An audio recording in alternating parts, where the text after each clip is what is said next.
خانگڑھ سے خواجہ منصور حسین کی رپورٹ کے مطابق رنجن پیر کالونی کا ٹرانسفارمر گزشتہ 10 دنوں سے خراب، علاقہ مکین شدید پریشانی کا شکار ہے۔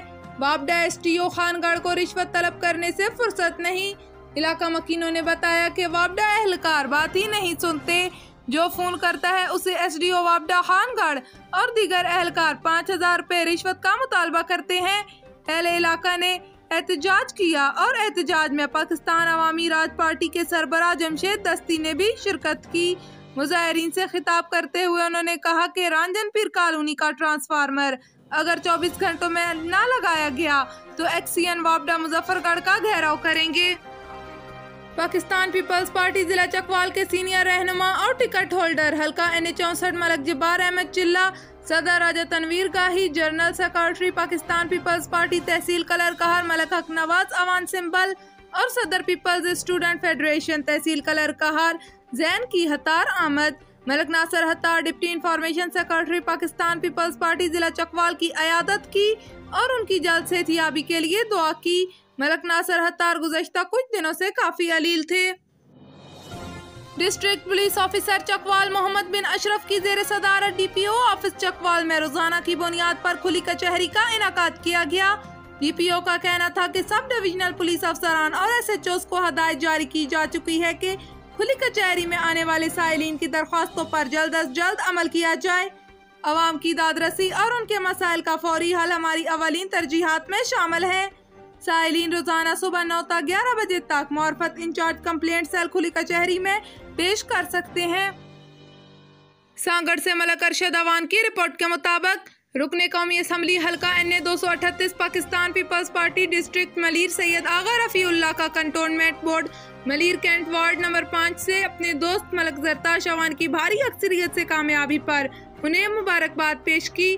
MNA سید آغا رفیع اللہ نے مزید کہا کہ ملک زرتاش عوان مخلص، شائستہ اور خوش مزاج انسان ہے۔ وہ رنگ و نسل کی تفریق سے ہٹ کر لوگوں کی خدمت میں کوشاں رہتے ہیں۔ انہوں نے مزید کہا کہ میں امید کرتا ہوں کہ ملک زرتاش عوان وارڈ نمبر 5 کی عوام کی خدمت جاری و ساری رکھیں گے اور لوگوں کے مسائل ان کی دہلیز پر حل کریں گے۔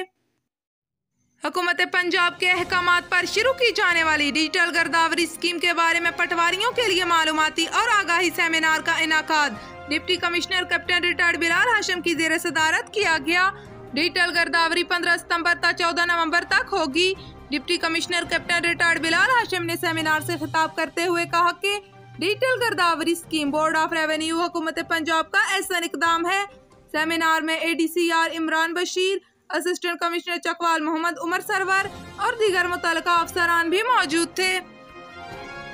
مولانا شاہ احمد نورانی کی قرارداد پر منکرین ختم نبوت کو غیر مسلم قرار دیا جا چکا ہے۔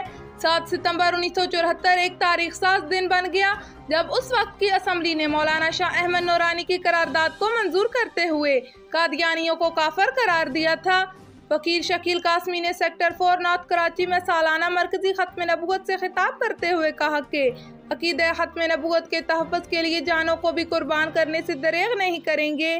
انہوں نے کہا کہ غیر قانونی اور غیر آئینی سرگرمیوں میں ملوث قادیانی جماعتوں کو ارتدادی سرگرمیوں سے روکا جائے۔ اس کانفرنس سے جامعہ کراچی کے معروف اسکالر پروفیسر ڈاکٹر محمود عالم آسی، خرم جہانگیری، محمد سلیم خان قادری ترابی، مفتی عبدالرشید توسوی، جمعیت علماء پاکستان کے عبدالوحید یونس، سعید احمد بیگ اور دیگر نے بھی خطاب کیا۔ وسیلے سے میں نے زندگی کی بے شمار مشکلات، ہر مشکل میں جب بھی پڑھا یہ کلمہ بڑا کام آیا۔ اللہ جانتا ہے اور بے شمار واقعات ہیں میری لائف میں کہ میں بہت ہی بالکل اندھیرے میں جا کے پھنس گیا تو میں نے کلمہ پڑھا بہت دیر سے آنکھیں بند کر کے۔ خدا کی قسم میرا سفر زندگی کا آسان نہیں